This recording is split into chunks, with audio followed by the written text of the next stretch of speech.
Merci Moyra, merci Michel et Robin de m'avoir si gentiment inclus dans cet événement. C'est vraiment un honneur pour moi de poursuivre la conversation avec Moyra. On a débuté cet échange il y a quelques temps déjà par courriel, puis aussi suite à l'exposition que j'avais organisée à la galerie Hélène en 2018. We've agreed to do that in both languages. I guess everyone here understands both French and English, so we'll see how it goes. It's sometimes easier to speak in our own language. So we've prepared a few topics, but I'd like maybe to start by asking you about the title. You've mentioned the reference to the 1953 Hitchcock movie when we first spoke about the work. But it's quite interesting to me, this reference to confession in that work, because I think confession is something that that is quite present in all your work, even if I wouldn't say you're a confessional artist, as we can talk about some artists today or writers. I think your work is quite is very, very complex, and it doesn't go in that direction very specifically, but I think confession is something that's very present, and in that specific work, the fact that it starts with a reference to religion, and then you switch to politics. So that move is quite interesting to me. So I'd like maybe to ask you to speak a bit about the title and the notion of confession, how you addressed it in that work. So I had seen the Hitchcock film some years ago, but had actually kind of forgotten about it. And it was my partner, Jason, who, when I was casting around for a title, suggested it. And I just immediately thought, oh, that's perfect on all these different levels. You know, like what you mentioned, the theme of Catholicism and in the film,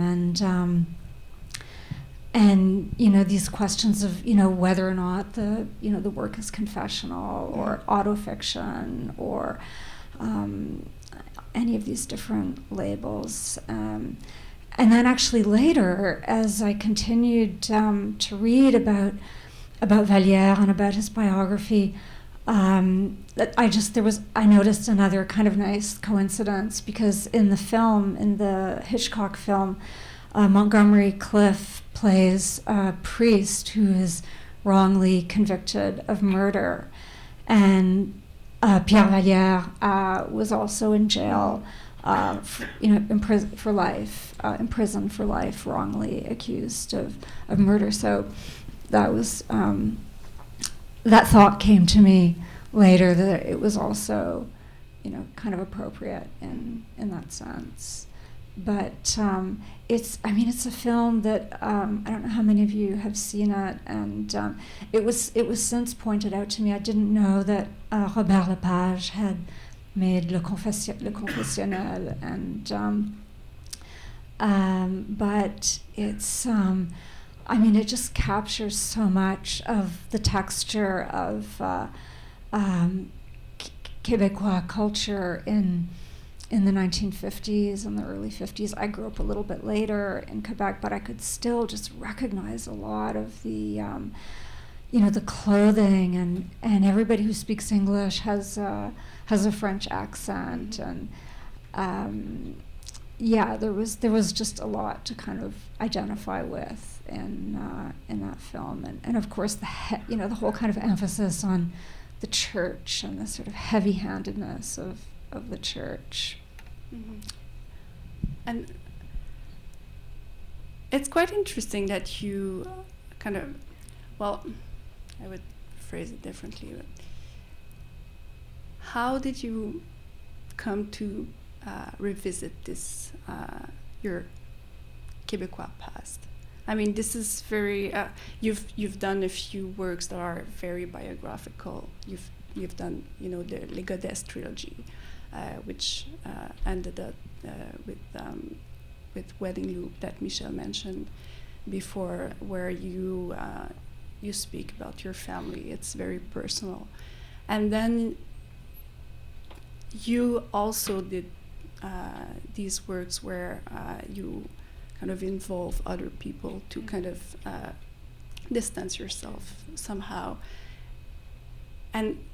But in that work, it's quite interesting how you weave together your personal past. It's very biographical, but at the same time, there's this whole political theme that comes in, and I was curious to hear about, like, why did you do that film now, and what was the impulse actually? I mean, it all just kind of unspooled on its own. It kind of wrote itself in certain ways, and it really happened with reading Baldwin and reading about his involvement in the civil rights movement in the U.S. and his intense struggles with racism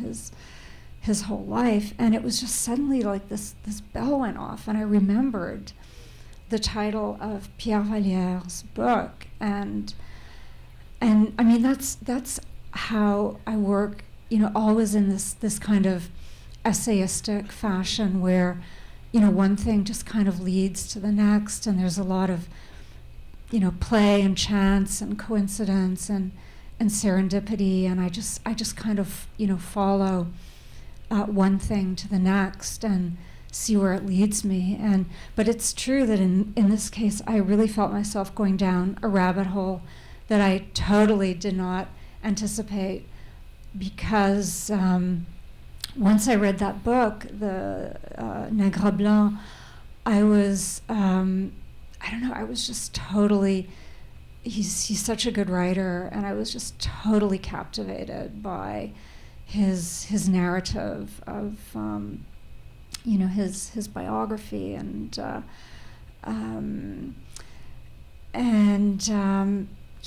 I kind of decided to, and then of course I started to have all these other memories. I remembered that I had actually gone to his farmhouse in Charlevoix in, I think, 1980, and had met him, and had all these, quite vivid memories of him, and had taken these photographs, and had, with the exception of one, I hadn't printed any of those photographs until now. And a lot of my works, a lot of my filmic video works revolve around still photographs, because it's a big part of my life. It's a big part of my education. My training was very much in photography, so I often bring out the photographs and use them to tell stories in the film. So it was I kind of found myself there without intending it. Mm-hmm. And once I was there, I was just very gripped by that, all of those memories, and all of the things that it brought up for me, and that kind of thing. Mm-hmm. Well, it's interesting because we've discussed together the undercurrent of psychoanalytical thematics in your work, but the more I see the videos, the more I kind of understand that it's more of a structure and a process that unfolds in the work, like what you say about remembering, and you repeat it like several times in the film. I remember that. So there's this process of like things coming, unfolding in a very disorganized way at some point, and then you kind of structure things together, and it makes this fascinating object. So maybe you can talk a bit about that. How, what's the methodology of like doing those films? There's this, I don't know if everyone is familiar with how you work with like this device of like writing an essay and then recording it and repeating it. The result is quite fascinating because we feel that there's also this distance between yourself and yourself while you're repeating or reciting the text you've written, and so there's this whole very particular methodology that you've developed through your video work that's quite fascinating, and also how you structure visually the film is quite striking. The way you use different screens in the shots. You mentioned photography that's very present in the works, but there's also all these screens that you use, and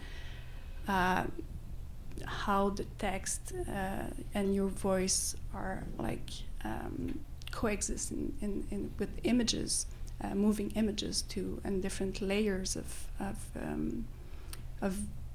visuals. That's quite interesting. So maybe you can discuss a bit how you construct the films themselves. The screens. This is the first time I've used the screens, I think, in a piece like this. And every time I start to write one of these, narrations and think about performing it for the camera, I just have this kind of fatigue, and I imagine everyone else is fatigued with the device, and how can I possibly do this yet again? And and so not leave the apartment, just pace around my apartment and drone on, and so I thought, okay, the screens will be the new element this time that will change things up and make it so it's not the same kind of presentation of the material. So, but then I don't know if I told you this, but a friend said something very interesting to me recently about I was talking about my ambivalence about putting myself in the picture yet again, and she said very bluntly, she said, your body is disintegrating, you're aging, and that is a subject now of your films, and it's something, it's actually something to work with, and so that, I thought that was quite a gift of a comment from someone who had just watched the film, and I still don't know if I'll be able to do it again. But I don't know, just to speak to some of the other things that you brought up, like the fact of it being the kind of essay film that's a montage, that's somebody, I forget who said this, but said that the essay film is a kind of, it's always kind of self-reflexive and autobiographical, a self-portrait, but that's made up of multiple portraits. So that's kind of what I've done in this film. I've kind of gathered around me, these different figures, and then supporting characters, and drawn portraits of those people, and through them, tried to tell as well a kind of autobiographical story. Yeah, you mentioned at some point that all those figures that you were interested in were kind of conflicted characters, and it's interesting in relationship to the to the idea of confession, and to this priest character who's like in the conflict of having to keep the secret of the murderer, but at the same time to be accused of that. So there's this conflict, and you said at some point while we were discussing by email that you were actually, those figures in the film are like, there's so many dilemmas and contradictions in them, and that's you also mentioned at some point that what was the most generative for you as a reader was when you had this conflicted relationships with the books, with the authors you were reading, and I think it translates really well in that film. Like this, the very beginning of it, like mentioning this bad experience, or I don't know, of reading Emmanuel Carrère, Le Royaume, which also speaks about like religion, and then moving back or shifting to Baldwin and being engrossed in that reading, but also how Dali Giroux speaks about, you know, Pierre Vallière and others. These are like very complex characters, and I think it translates also to it says something about your own mind, I would say. Like your works are always very complex, and there's those dilemmas and contradictions, and I think there's nothing resolved, and that's what's interesting. We don't have any answers at the end. We just like follow this very complicated and interlaced. Somebody, maybe this was Michel de Montaigne, who said that the essay just begins wherever it wants, and it ends wherever it feels like ending. And so, that's, it's just a kind of natural impulse that I have to not try and wrap things up. And for better or for worse, that's my tendency to do that. There was something else you said that I was going to respond to that just that kind of slipped my mind. Maybe the dilemmas of the characters, or the starting point. Well, like the problem of reading. The problem of reading. So I wrote this essay in, I think, 2003, this little essay called The Problem of Reading, where I try and understand like how one, you know, if you're not in a program of some kind, if you're not a scholar or an academic, like how do you decide what to read? And somewhere recently I heard someone say that artists really like books that they can sink their teeth into, and I recognized that that's really true for myself. Like it was the case with Jean Genet. Like I read him, and I made a film around his work, and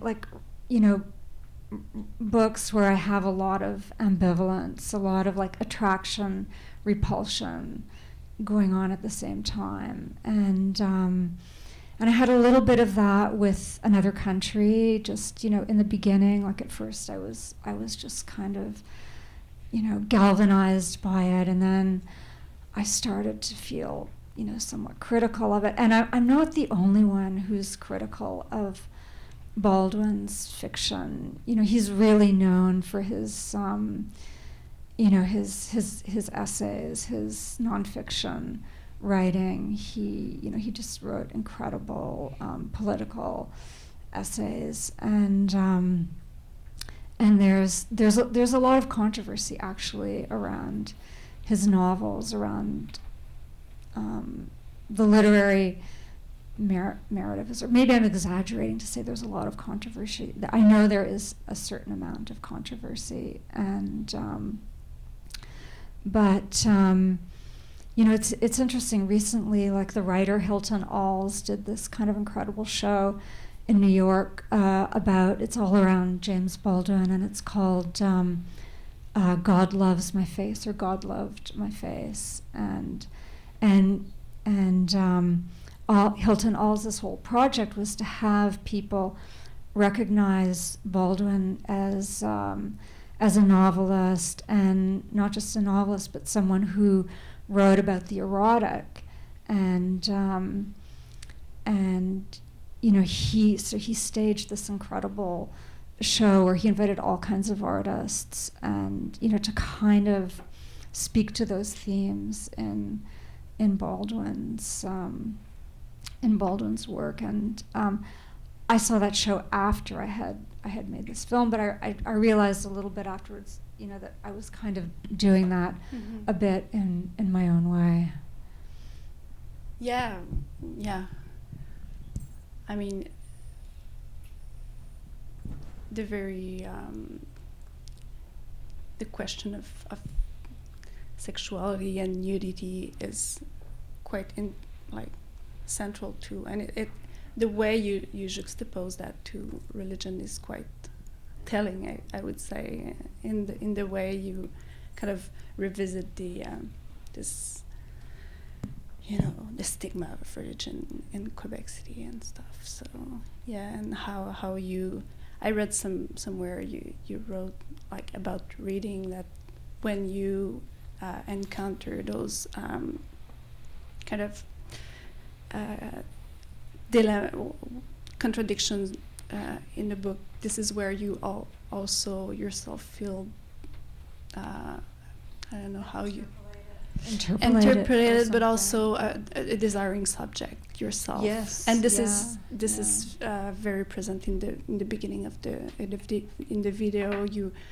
You speak in the third person, which is also interesting. You mentioned that at some point. You quote Roland Barthes about speaking in the third person, and this is something quite interesting, the way you often switch to the I, to the she or the you, those pronouns that you use to speak about not only yourself but also other people.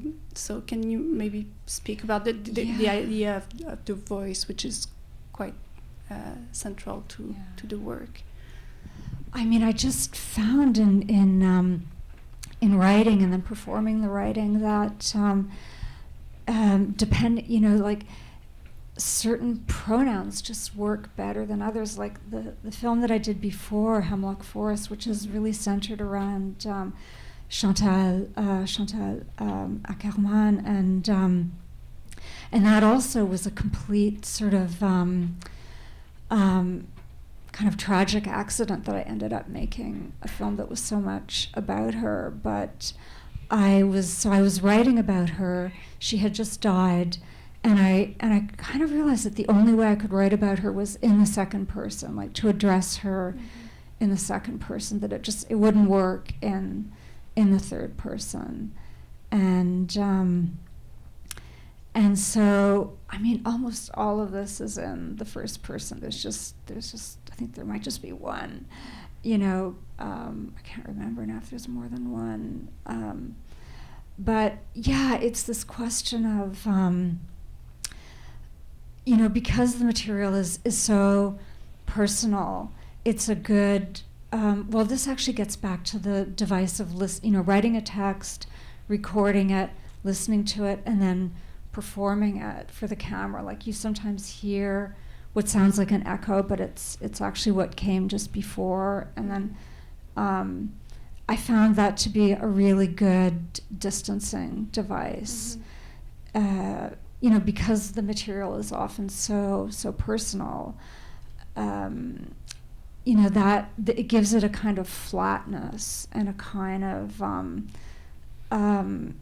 diminished affect that makes that kind of material sort of apprehendable to a viewer. It makes it, visible and readable, and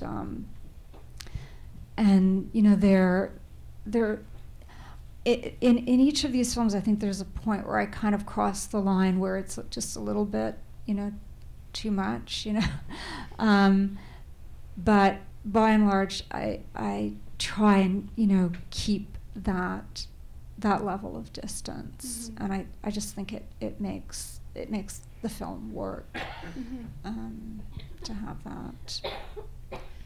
Yeah, and it speaks also to the your relationship to risk taking. You mentioned, I think it's in Hemlock Forest, you speak in terms of the low hanging fruit and the opposite of low hanging fruit as those two anxieties that you try to face or confront in your work, and it's quite interesting, like this the risk of the too easy or the risk of the too difficult. And I think when you address a subject like political history of Quebec, where with your kind of your own historical and personal distance and your own personal involvement, affect, and all those things that are brought into the process, I think you're like deeply in this risk-taking experience, and maybe you can. I actually didn't realize that when I was just so kind of deep in the writing and putting it all together. And well, actually, I sent the writing to a friend, and she said, there's all these things that you cannot say. You have to cut. And did you? I did. In fact, I did.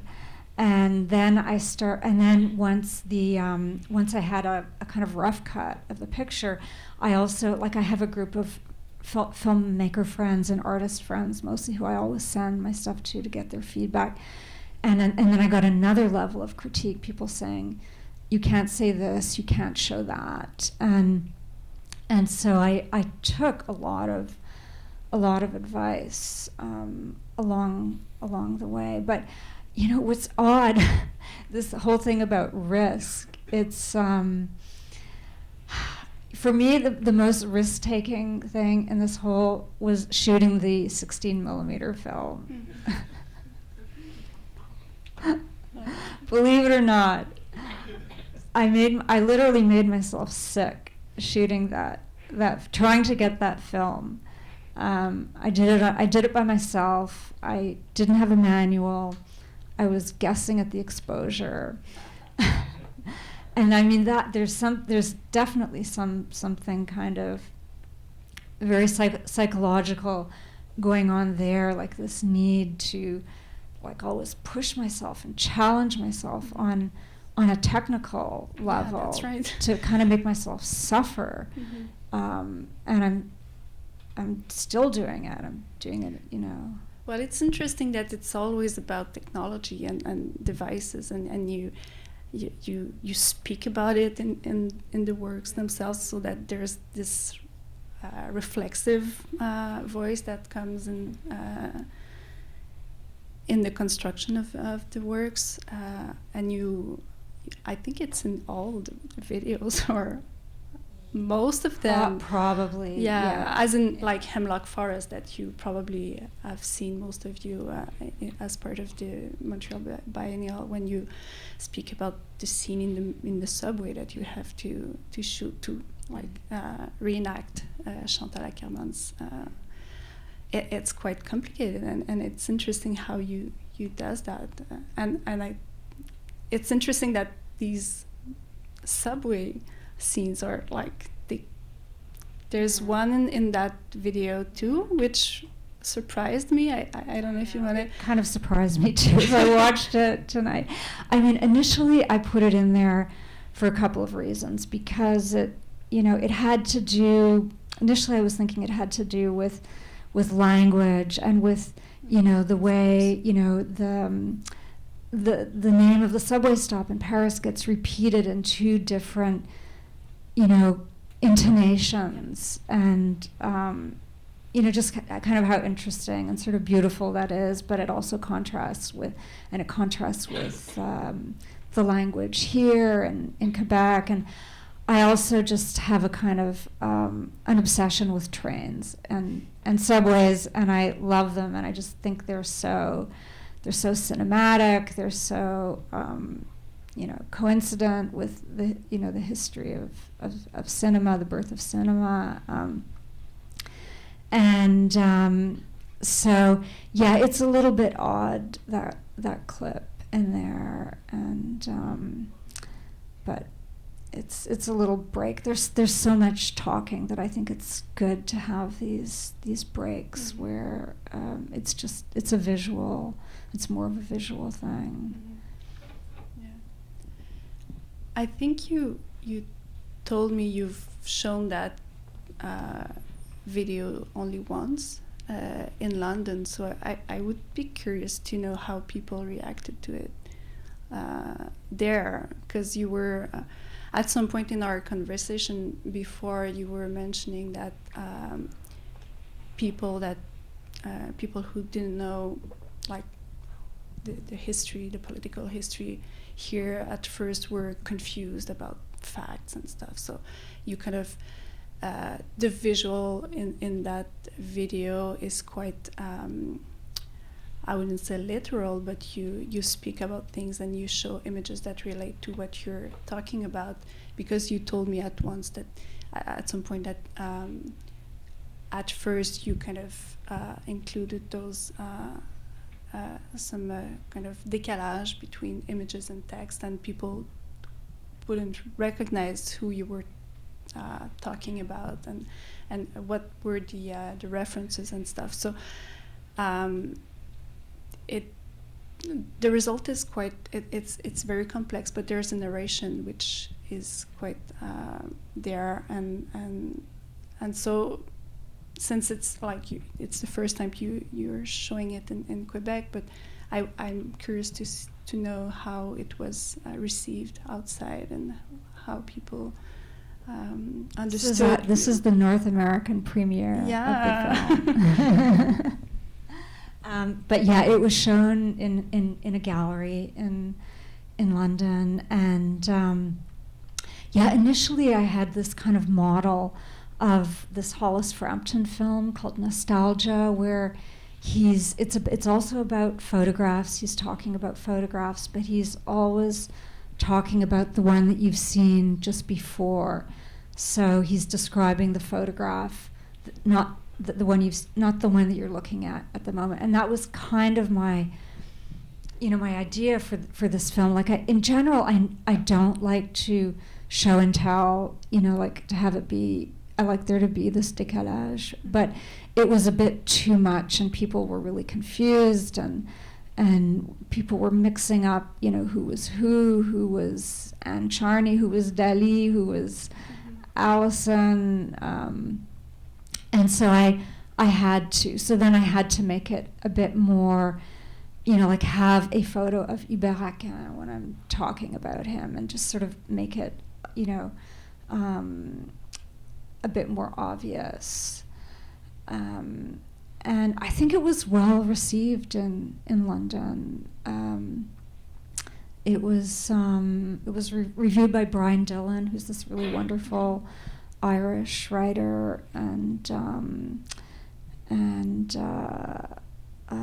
I heard that Laura Mulvey came to see it, and she liked it, and she called it Cubist, actually, which I thought was an apt description. There's something that we've discussed previously about the script and the structure of the script. And one thing that struck me when I first saw the video is that there's a gender distribution in the way it's constructed. We have like male characters in the first part, and then a series of female names, and those women that you're identifying with and engaging with are also the figures through which you're addressing the male characters that you're talking about in the film, and that I found it quite interesting, that division.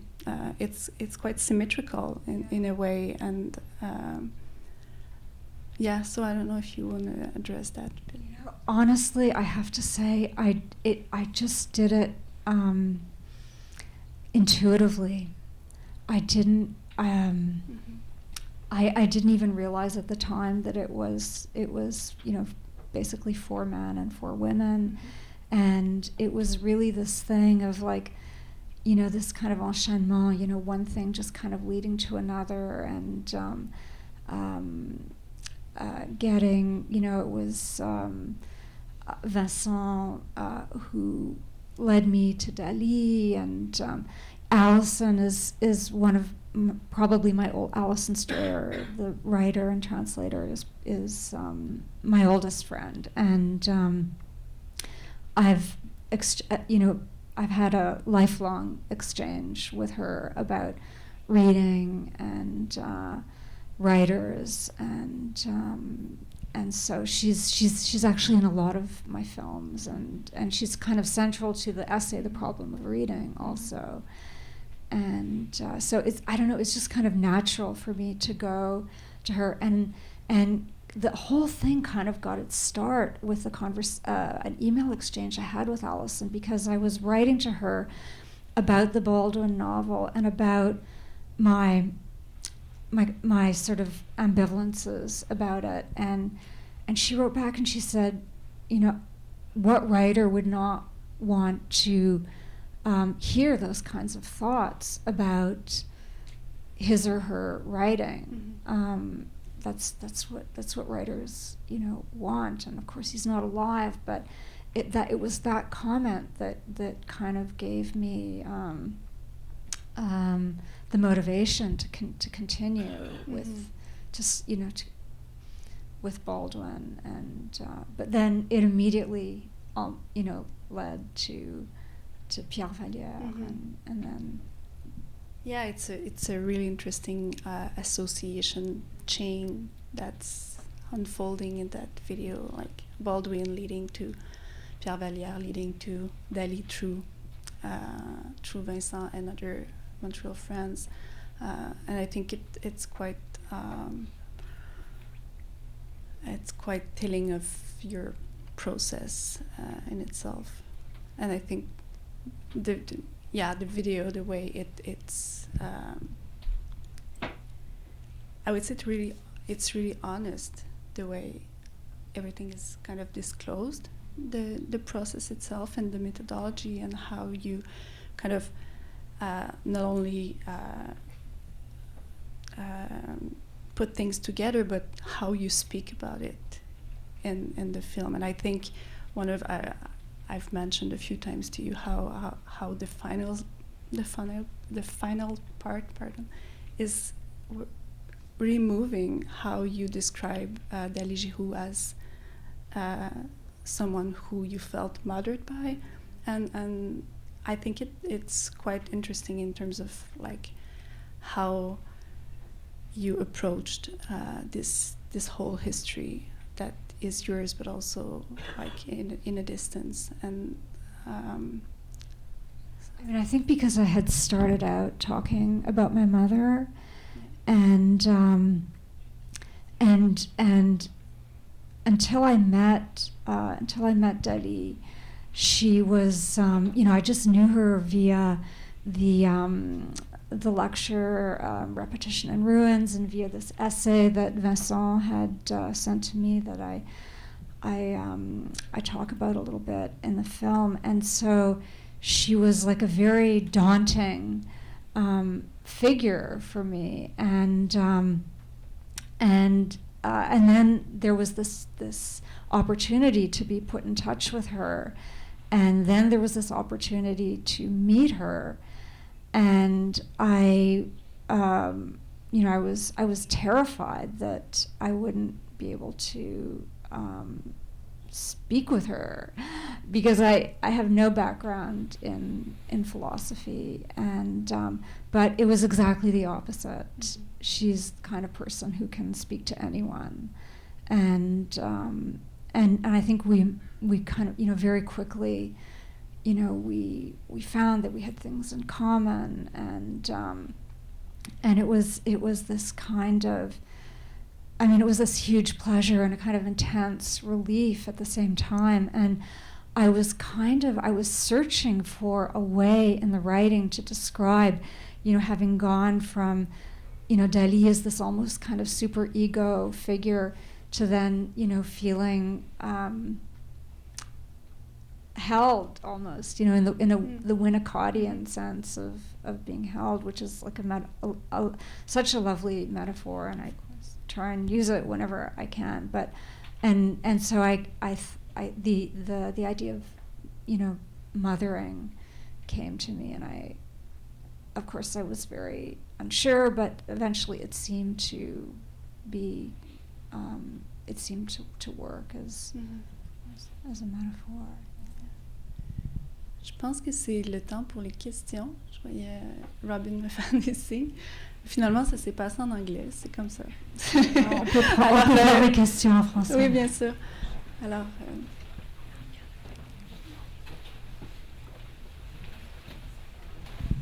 je crois qu'il y a, ah oui, il y a un micro ici.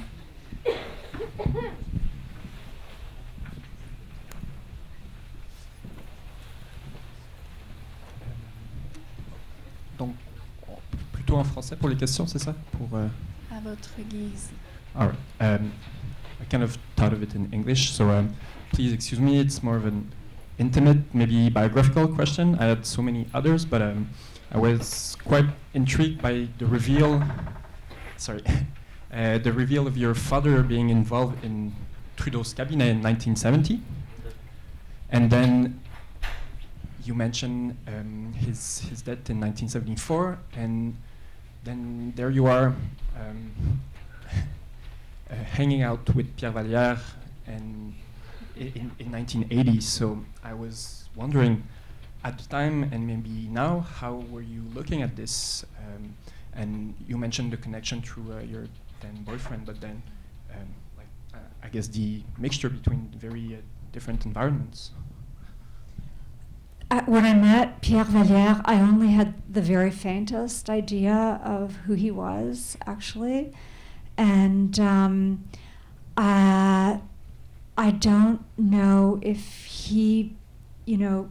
So, okay, here's an interesting story. Not that long ago, I kept on reading references to this, another book that Pierre Vallière had written called Les Héritiers de Papineau. I think it's his like third or fourth book after Nègre Blanc. And finally, literally just like 2 weeks ago, I got the book, and I'm reading, and then suddenly I see over 2 pages Jim Davey, and I realize that it's like a complete shock, and I had to kind of close the book and wait until the morning to read, because I knew it was going to be, I knew it was going to be kind of devastating, and basically Vallière is writing about a report that my father wrote on the War Measures Act, maybe a year or so after it, the October crisis, and he's basically. I mean, he's a very, very scathing and funny writer, and he's talking about what idiots all these people are, Trudeau and his mandarins, and like my father is one of the mandarins, and everybody in government and the people who arrested him, and he describes the report that my father wrote as being, I think, kind of naive and simplistic, and just like out of tune with reality, and so so that was it's kind of a coda, I guess, to this whole thing, and but I continued to read about Vallière after I continued to read the biography that came out last year, and it was only by seeing so many references to this book that I finally ordered it and just read it.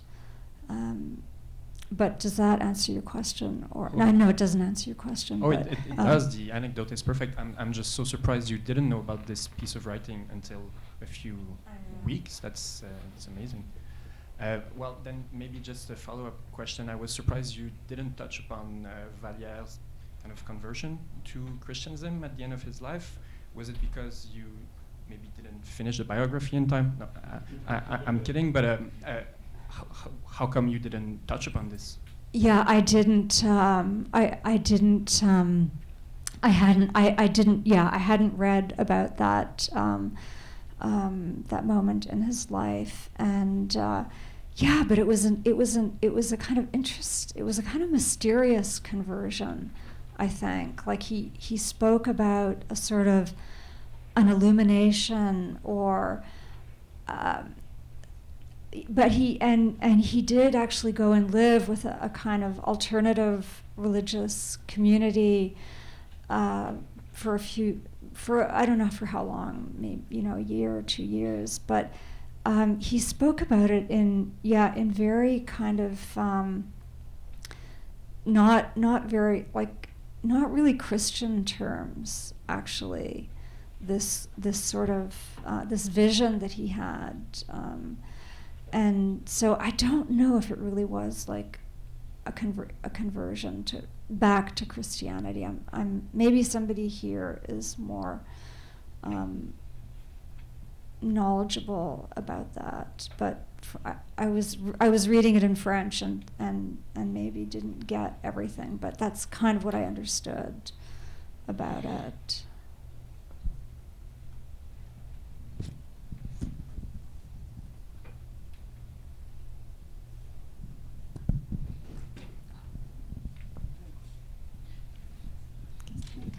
Robin? Moyra.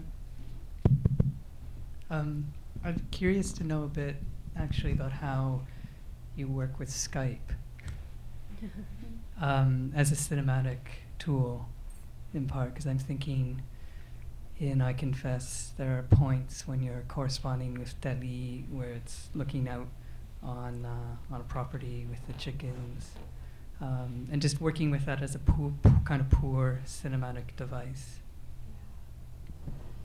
I mean, the idea to bring Skype into it was, because I'd already started using the multiple screens and monitors and phones and so on. So it seemed like it seemed fitting to do some of the.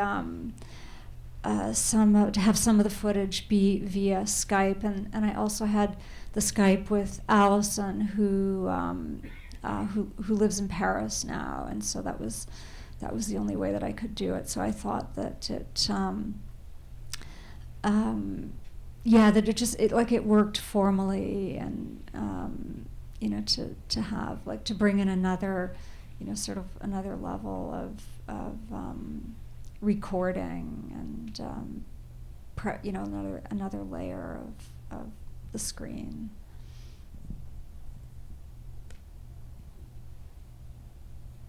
And I mean, I also had a follow-up question for Dali, so that was part of it. I went to her house. Oh no, I went to her. Wait, what was the chronology? No, I went to her house afterwards. Forgetting. It started, I met her in Montreal, and then we did the Skype, and then I went and visited her in La Pêche. But that part that's not in the film. That's going to be the next thing. Itai?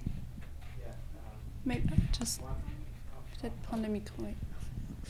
One other décalage that I notice is between the French text and the English subtitles that are very often very freely translated and very much shorter, and sometimes are also not synchronized with the French text. Is that, can you say something about that? So initially, the subtitles were done by myself, but actually a lot by my editor, Nico, who speaks French, and he worked on them a lot more intensively than I did. And initially, we were kind of translating everything. We were translating as much as we could, but it was just too much. And so I got advice from Jason, in fact, who said, you just you sacrifice too much of the image if you subtitle everything. So it's kind of a trade-off. You sacrifice some of the language in order to not have the viewers just reading, and barely able to take in the image and stay caught up. So it is a compromise, definitely. And I have gotten feedback on that from other people who sort of wonder why certain words aren't translated. But there are a lot. I don't know. Did you see the last Godard film? The what's it called? Le livre. What is it called? Le livre. Yeah, le livre d'Imanche. The subtitles in that are insane. There's so much liberty taken with those subtitles. It's like n'importe quoi, really.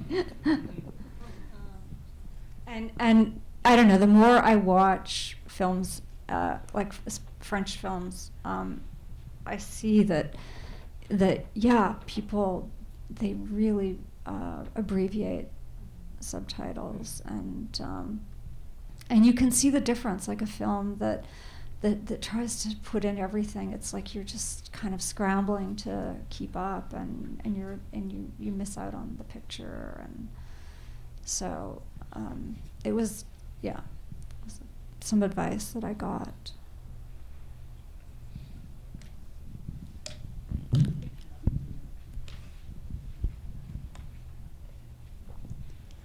Could you talk a little bit about how you frame your shots and how they build up each frame?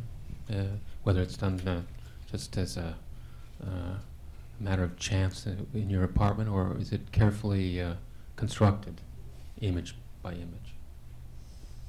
The framing is quite deliberate, and it can be for the most part, because I use a tripod and I'm doing everything myself, so I can take my time, and I can really get the shot framed the way I want it. I can shoot it. I can look at it right away, and so it's But a lot of people have told me that I film or shoot or whatever like a photographer. That everything is like very kind of stationary, and even though I'm completely in awe of cinema verite and direct cinema, and that's how I would love to work. I can't, unfortunately. I don't have the wherewithal to do it, and but maybe that will be the next threshold, the moving camera. Well, the fact that you often put yourself in the image makes it difficult for. Yeah. I mean, I guess you put the camera and then you move before it, and there's nobody behind it. Yeah. No, there's not. Yeah.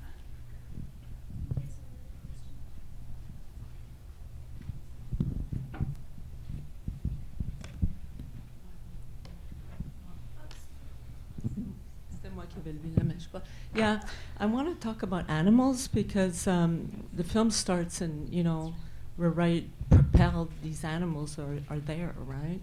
And then it ends on that horse where we're practically being scrubbed ourselves, right? I mean, it's so close, right? So, and I suspect there's an affinity with Dali because you like you like dog, you have a dog, and that dog appears in many of your films, right? I mean, there's always this break where the dog is given, it's let loose. So I'm wondering, I mean, actually the horse really left me, I didn't know what to think of that. It just kind of stopped the film. It's like there's no end, but there's that, beautiful coat.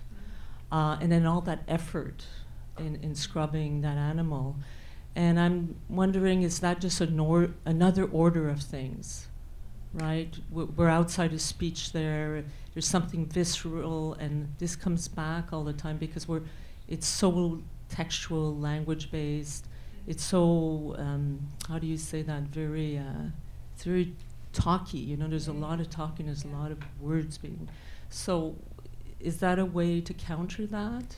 It became that. I mean, initially, I wanted to film horses for this, and it came about because I was working with my editor. Like, as I was shooting, I was giving him footage, and he said to me at one point, you know, there's all this talk in this film about joy and jouissance, and here you are, you're just stuck in this room, and you have access to horses. You know, why don't you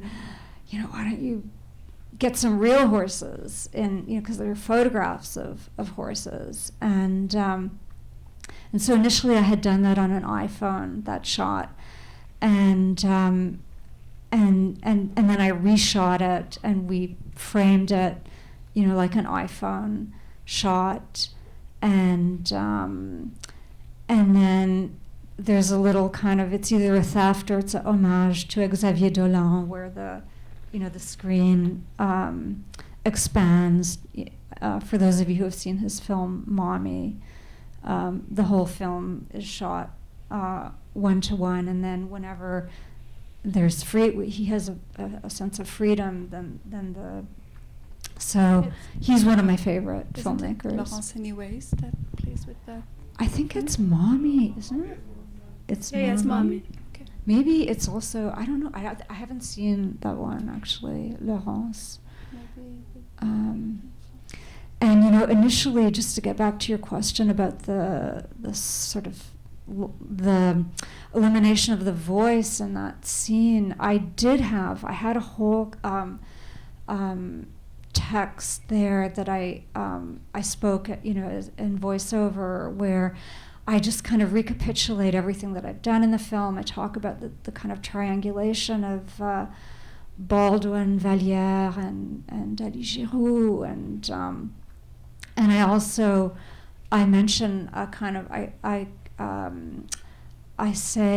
confess to having been stung myself, to having been ridiculed for my accent, and that it was very humiliating, and that actually that experience was one of the things that drove the film in some way. It was I mean, the most recent time that it happened, well, it was actually 10 years ago in New York, but it was on the eve of, I was about to go to Paris because I had been given one of the studios at the Cité, and someone very close to me who speaks French, he's American and is a Francophile and is a very progressive person who would never make a racist or sexist comment, said to me, so you're going to go to Paris and you're going to inflict that mumbo jumbo, patois, gibberish, something like that, on Parisians. And I was just like, I was so shocked that, you know, he would, and it just seemed so big, like such a bigoted remark to come, but total, like almost like, oh, is this the last refuge of bigots or something, you know, to make fun of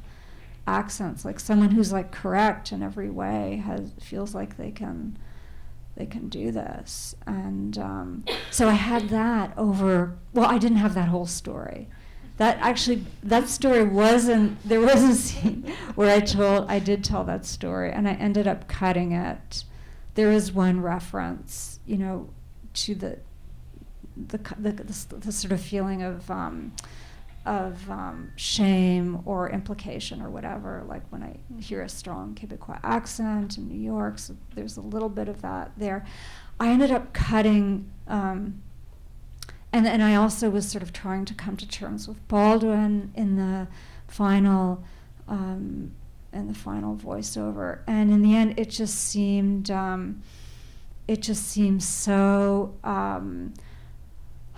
you know, I was talking to Dali about it, and I used this expression. I said I was tying myself in knots, trying to kind of justify everything and wrap everything up. And she said the expression in French is se fendre en quatre.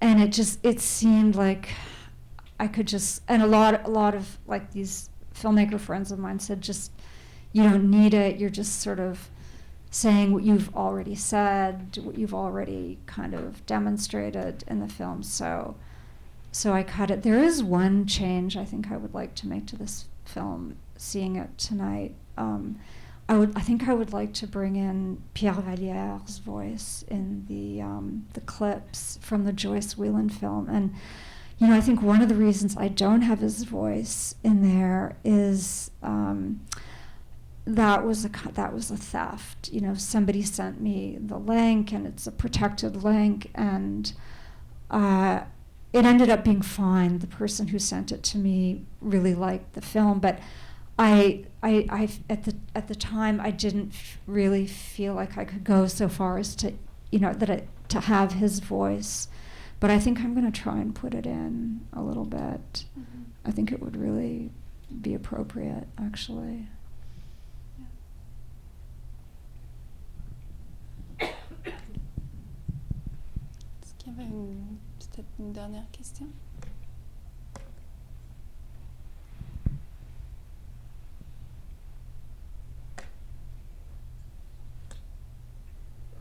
Well, it might be a nice way to end, talking about... I want to thank you, Katrie, and Michel, and Robin, and the Cinémathèque for inviting me. It's really been an honor and a pleasure to be here. Thanks for coming. Yeah. It's such a nice privilege to see that work in a big screen like that. So, thank you, everyone.